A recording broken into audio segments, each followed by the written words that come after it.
High all government job aspirants, welcome to my YouTube channel gen studies for government jobs. তো আজ থেকে নতুন একটা সিরিজ শুরু করছি, সেটা হচ্ছে তোমাদের ডাব্লিউবিসিএস মেন্স এক্সামের প্রিভিয়াস ইয়ার কোশ্চেন পেপার 2014 সাল থেকে 2019 সাল পর্যন্ত যতগুলো পরীক্ষা হয়েছে সেইগুলোর মেন্সের কোশ্চেন পেপার আমরা অ্যানালাইসিস করব। এবং এখান থেকে যারা পরের বছর ডাব্লিউবিসিএস দেবে বা সামনে যে এনটিপিসি এক্সাম আছে সেই এক্সামেও কোশ্চেনগুলো তোমাদের খুব কাজে লাগবে। এটা মেন্সের কোশ্চেন, বাংলায় হয় না, কিন্তু তবুও আমি দেখো বাংলাতে তোমাদের জন্য ট্রান্সলেট করে দিয়েছি কোশ্চেনগুলো, যাতে তোমাদের খুব সুবিধা হয়ে থাকে। তো এটা আজকে আমরা ডিসকাস করছি 2014 সালের জিওগ্রাফির পার্ট 1 আজকে আমরা ডিসকাস করছি। ওকে, টোটাল 20 কোশ্চেন থাকবে এবং এগুলো আমরা ডিটেলসে অ্যানালাইসিস করব, ডিটেলসে এগুলো পড়বো, যাতে তোমাদের যে কোনো এক্সামে পরীক্ষা আসুক যাতে তোমাদের না আটকায়। তো ফার্স্ট কোশ্চেন দেখো, এবং আমার অ্যান্সার বলার আগে তোমরা অবশ্যই অ্যান্সার করার চেষ্টা করবে। তো প্রথম কোশ্চেন কি ছিল দেখো, কি বলেছে, the Hindustan Tibet road connecting Shimla with Gartok in western Tibet pass through, মানে কোন গিরিপথের দ্বারা হিন্দুস্তান তিব্বত রোড যোগাযোগ রক্ষা করেছে সিমলার সাথে পশ্চিম তিব্বতের গর্তকের। তো এটা কোন গিরিপথ বা কোন পাস এই যোগাযোগ রক্ষা করেছে? তো এখানে এটা অ্যান্সার কী হবে? এখানে এটা অ্যান্সার হচ্ছে শিবকিলা পাস। এবং এটা কোথায় অবস্থিত? এটা হিমাচল প্রদেশে অবস্থিত। তো এগুলো সব কিন্তু তোমরা মনে রাখবে। এবং এর সাথে আরেকটা জিনিস যেটা তোমাদের খুব কাজে লাগবে, তো সেটা হচ্ছে এই শিবকিলা পাস এর এখানে শতদ্রু নদী তিব্বত থেকে ভারতে প্রবেশ করেছে।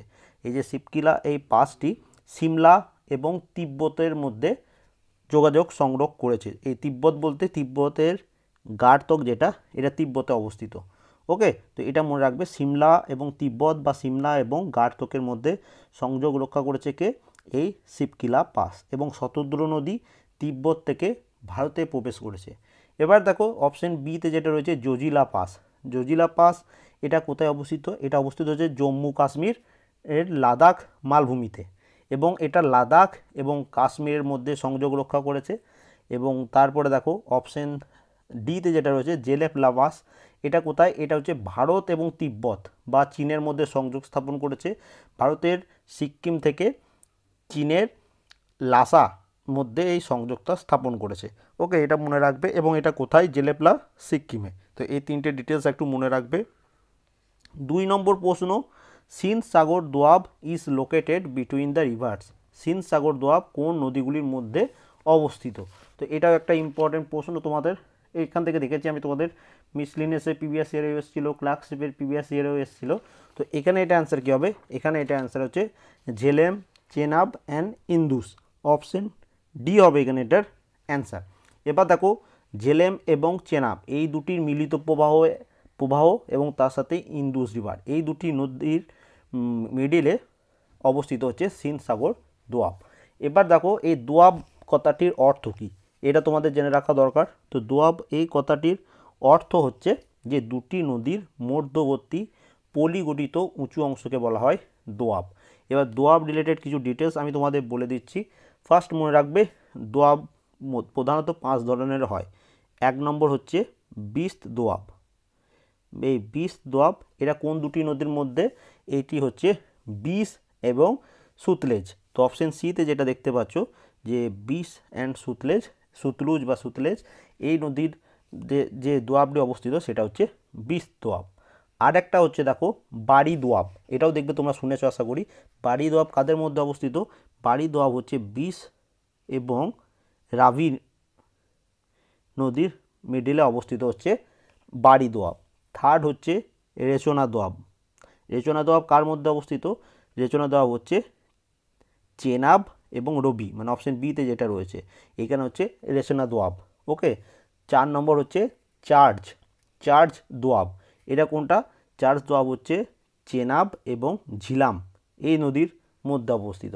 এবং 5 নম্বর যেটা হচ্ছে সিন্ধ সাগর দোয়াব, যেটা তোমাদের বললাম যে ঝিলাম এবং চেনাব নদীর মিলিত প্রবাহ এবং ইন্দুস মানে হচ্ছে সিন্ধু নদী, এই দুটি নদীর মিডিলে অবস্থিত হচ্ছে সিন্ধ সাগর দোয়াব। তো আশা করি এটা তোমাদের ক্লিয়ার হয়ে গেছে।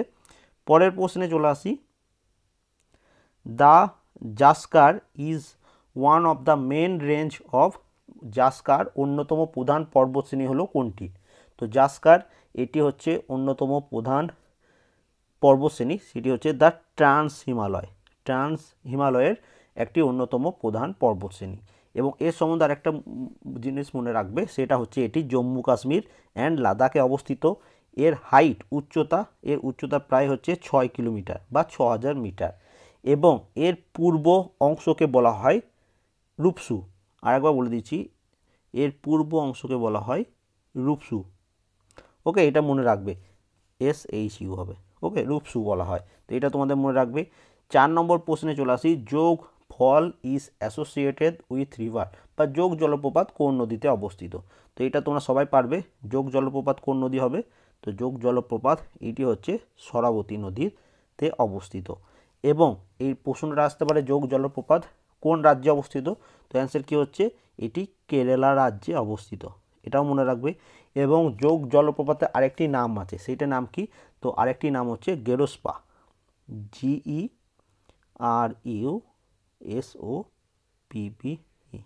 গেরোস্পা ফল, এটাও মনে রাখবে। এবং এটা মনে রাখবে যে it is the second highest plunge waterfall in India, এটা ভারতের দ্বিতীয় highest plunge waterfall. Plunge waterfall মানে কি, নিমজ্জিত জলপ্রপাত। ওকে, মনে করো এই প্ল্যাঙ্ক ওয়াটারফল কোনটাকে বলছে, মনে করো একটা পাহাড় রয়েছে এখানে। ওকে, এরকম করে একটা পাহাড় আছে, ওপর থেকে ঝর্নার মতো জলপ্রপাতটা পড়ছে। এই প্ল্যাঙ্ক ওয়াটারফল তাকে বলা হয় যখন মনে করো এই জায়গাটাতে কোনো বাঁধ দেওয়া আছে, এখান থেকে যখন জলটা ছাড়লো, জলটা ডাইরেক্ট এইরকমভাবে পড়ছে, এইখানে চুঁয়ে চুঁয়ে পড়ছে না, সেটাকে বলা হয় প্ল্যাঙ্ক ওয়াটার। যখন জলটা এরকম ডাইরেক্ট এরকমভাবে পড়বে, তখন এটাকে বলা হয় প্ল্যাঙ্ক ওয়াটার। তো এটা হচ্ছে ভারতের দ্বিতীয় হাইয়েস্ট প্ল্যাঙ্ক ওয়াটারফল। ওকে, এটা মনে রাখবে। পরের প্রশ্নে চলে আসি, দ্য বে অফ বেঙ্গল মানে হচ্ছে বঙ্গোপসাগর, অ্যান্ড আরবিয়ান সি মানে হচ্ছে আরব সাগর, কেম ইনটু বিং ডিউরিং, মানে বঙ্গোপসাগর এবং আরব সাগরের অস্তিত্বর মধ্যে এসেছিল কখন। তো এটার অস্তিত্ব কখন এসেছিল, এটার অ্যান্সার কী হবে, এখানে এটার অ্যান্সার হচ্ছে option A, Cretaceous of early Tertiary period, মানে হচ্ছে টাসিয়ারি যুগের প্রারম্ভের সময় এই বঙ্গোপসাগর এবং আরব সাগর অস্তিত্বের মধ্যে এসেছিল। তো এখানে এটা অ্যান্সার কী হয়ে যাচ্ছে, অপশন এ। পরবর্তী প্রশ্ন, দ্য ভাবার ইজ কম্পোজড অফ, ভাবর কি বা এটা কার মিক্সচার। তো ভাবার কি, এটা তোমরা সবাই জানো, এটা অ্যান্সার কি, গ্রাভেল অ্যান্ড আনঅ্যাসর্টেড সেডিমেন্ট্রি, মানে নুড়ি এবং অপ্রচলিত পলির মিক্সচারকে কি বলা হচ্ছে, ভাবর।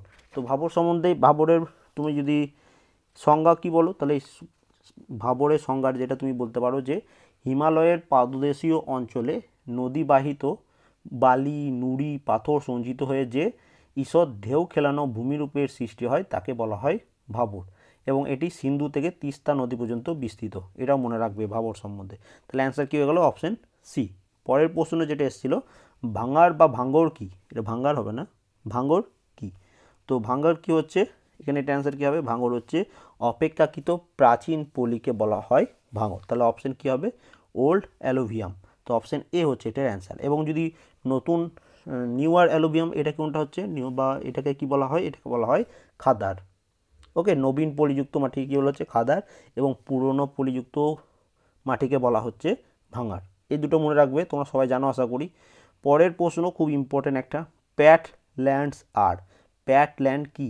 তো প্যাট ল্যান্ড হচ্ছে এটা হচ্ছে হাই লেভেল ল্যাটেরাইট প্লেটু, এবং মূলত এটা কোথায় অবস্থিত, এটা হচ্ছে ছোটনাগপুর রিজিয়নের বা ছোটনাগপুর প্লেটুকে এই প্যাটল্যান্ড এরিয়ার মধ্যে পড়ছে। এটা দেখো, patland is a local word of lava trap plateau in Chotanagpur region.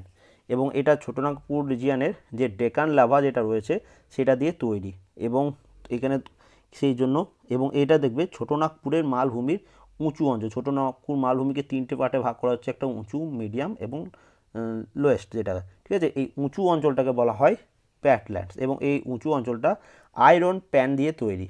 ওকে, সেই জন্য এটা high level laterite plateau. Option B হচ্ছে এটার অ্যান্সার।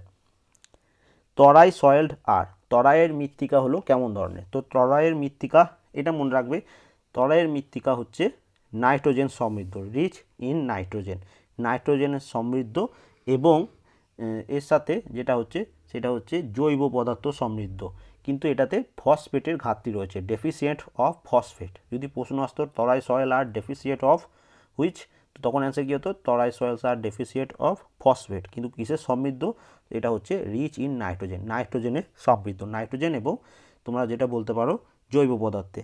এবং তরাই শব্দের অর্থ কী, তরাই শব্দের অর্থ হচ্ছে আর্দ্র। তিস্তা নদীর ডান দিকের তীরে সমভূমিকে তরাই বলা হয়। তো এটা সবাই জানো আশা করি।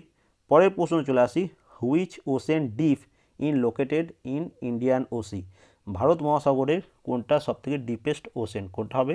তো এখানে এটা অ্যান্সার কী হচ্ছে, এখানে এটা অ্যান্সার হচ্ছে সুন্দ্রা, অপশন সি হচ্ছে এটার অ্যান্সার।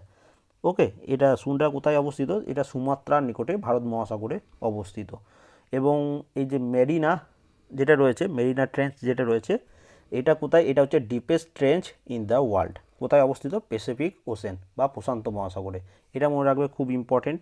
পরের প্রশ্নে চলে আসছে 11 নম্বর কোশ্চেন, দেখো কী বলেছে। 11 নম্বর কোশ্চেন বলেছে, which statement is not true for monsoon, মানে মনসুন সম্পর্কে নিচের কোনটি উক্তিটি সত্য নয়, নট ট্রু বলেছে। ওকে, তো প্রথম অপশান যেটা দিয়েছে, monsoon are large scale seasonal wind, তো এটা একদম ঠিক। 2 নম্বর কী বলেছে, there is complete reversal of wind, এটাও ঠিক। অপশন সিতে যেটা রয়েছে, rhythm is key note of the monsoonal, এটাও একদম ঠিক। 4 নম্বর যেটা দিয়েছে, monsoon are not affected by ENSO, এবার ইএনএসও সম্বন্ধে না জানলে তুমি এটা অ্যান্সার করতে পারবে না। ইএনএসও কি, তো ইএন হচ্ছে El Nino, El Nino southern oscillation, El Nino southern oscillation, তো এটা কি বলেছে, monsoon are not affected by ENSO, তো এইটা সত্য নয়, তাহলে এখানে অ্যান্সার কী হয়ে যাচ্ছে, অপশন ডি, কারণ এটা অ্যাফেক্টেড করে। পরের প্রশ্ন, if the wind force is in range of Beaufort 12, it is, তো বিউটফোর্ড স্কেলে বাতাসের বেগ যদি বা বাতাসের শক্তি যদি 12 হয়, তাহলে সেটা কিসে কি ডিনোট করছে, তো সেটা ডিনোট করছে, দেখো ট্রপিক্যাল স্টর্ম, মানে ঝড় বৃষ্টি ডিনোট করছে, তো অপশন বি হবে এটার answer. Silent valley is located, তো সাইলেন্ট ভ্যালি কোথায় অবস্থিত, সাইলেন্ট ভ্যালি মুভমেন্ট কোথায় হয়েছিল, হিস্ট্রিতেও তোমাদের কোশ্চেন এসছে, তো একই অ্যান্সার, কোথায় সাইলেন্ট ভ্যালি অবস্থিত হচ্ছে কেরালাতে, অপশন বি হচ্ছে এটার অ্যান্সার। তো এটা কিন্তু খুব ইজি প্রশ্ন ছিল। দেখো তারপরে দেখো, কুদ্রেমুখ জাতীয় উদ্যান কোথায় অবস্থিত, বা কুদ্রেমুখ ন্যাশনাল পার্ক কোথায় অবস্থিত, তো এই ন্যাশনাল পার্ক রিলেটেড একটা ক্লাস আমি তোমাদের করিয়ে দিয়েছি, ওটা পিডিএফ আমি টেলিগ্রাম চ্যানেলে আপলোড করে দেবো, সেখান থেকে তোমরা অবশ্যই কিন্তু ন্যাশনাল পার্ক রিলেটেড প্রশ্ন দেখবে। এনটিপিসি, ডাব্লিউবিসিএস মেন্স, মিসলিনিয়াস সব পরীক্ষাতে তোমাদের ন্যাশনাল পার্ক থেকে প্রশ্ন আসছে। তো এই কুদ্রেমুখ ন্যাশনাল পার্ক এটি অবস্থিত হচ্ছে কর্ণাটকে, এবং কিছু ন্যাশনাল পার্ক আছে যেগুলো কেরালা রাজ্যে অবস্থিত, তো সেইগুলো কিছু নাম আমি বলছি, তোমরা নোট ডাউন করে নিতে পারো। তো 1 নম্বর হচ্ছে এরাভাইকুলাম ন্যাশনাল পার্ক, এরাভাইকুলাম ন্যাশনাল পার্ক। 2 নম্বর তোমরা কিছুক্ষণ আগেই যেটা পড়লাম, সাইলেন্ট ভ্যালি ন্যাশনাল পার্ক। 3 নম্বর হচ্ছে পাম্পাদুম সোলা ন্যাশনাল পার্ক। 4 নম্বর হচ্ছে পেরিয়ার ন্যাশনাল পার্ক। 5 নম্বর হচ্ছে আনাইমুদি সোলার ন্যাশনাল পার্ক, তো এইগুলো অবশ্যই মনে রাখবে। পরের প্রশ্নে চলে যায়, ওয়াইল্ড লাইফ প্রোটেকশন অ্যাক্ট কবে পাস হয়, এটা তোমাদের যে অনলাইন মক টেস্ট নিতাম সেখানেও আমি নিয়েছিলাম এই প্রশ্নটা, তো মনে রাখবে ওয়াইল্ড লাইফ প্রোটেকশন অ্যাক্ট এটি পাস হয়েছিল 1972 সালে, তো অপশন বি হয়ে যাচ্ছে এখানে এটার অ্যান্সার। পরবর্তী প্রশ্ন 16 নম্বর প্রশ্ন কি বলেছে দেখো, 16 নম্বর প্রশ্ন বলেছে দেখো, which one is not an object of the social forestry, কোনটি সামাজিক বনায়নের কোনো উদ্দেশ্য নয়, বা সোশ্যাল ফরেস্ট্রির কোনটা উদ্দেশ্য নয়, তো দেখো সিকিউরিং রেভিনিউ এটা একটা উদ্দেশ্য। 2 নম্বর হচ্ছে ইমপ্রুভিং অ্যাথেস্টিক ভ্যালু, এটাও একদম ঠিক। 3 নম্বর কী বলেছে দেখো, রিডাকশন অফ এনভায়রনমেন্ট পলিউশন, তো এনভায়রনমেন্ট দূষণ বা পরিবেশ দূষণকে রিডাকশন বা কমাতে, তো এটাও একটা উদ্দেশ্য, মেন উদ্দেশ্য বলতে পারো। 4 নম্বর যেটা রয়েছে, to reduce pressure on the traditional forest area, তো ঐতিহ্য ফরেস্ট এরিয়াগুলোতে প্রেসার কমানো, তো এটা কোনো উদ্দেশ্য নয়, তাহলে এখানে এটা অ্যান্সার কী হচ্ছে, অপশন ডি।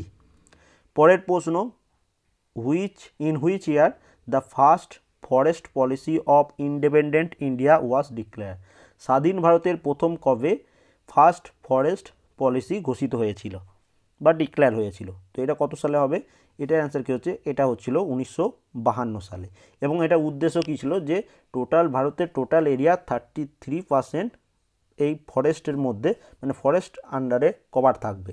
ওকে, এটা উদ্দেশ্য ছিল। পরের, in India which type of forest among the following occupy the largest area, নিম্নোক্ত কোন ধরনের বন সবথেকে বেশি লক্ষ্য করা যায় ভারতে। তো এটা একটা খুব কনফিউজিং প্রশ্ন। তো ভারতে প্রধানত যে তোমাদের যে বন লক্ষ্য করা যায় তো সেটা হচ্ছে ক্রান্তীয় পর্ণমোচী। ওকে, ক্রান্তীয় পর্ণমোচী। এবার অপশানে দেখো, অপশান এ এবং অপশান সি, ক্রান্তীয় আর্দ্র পর্ণমোচী না ক্রান্তীয় শুষ্ক পর্ণমোচী, কোনটা অ্যান্সার হবে। তো এই আমি অনেক রিসার্চ করার পর বা গুগলে অনেক সার্চ করার পর যেটা অ্যান্সার পেলাম সেটা হচ্ছে টপিক্যাল ময়েস্ট ডেসিসিয়াস।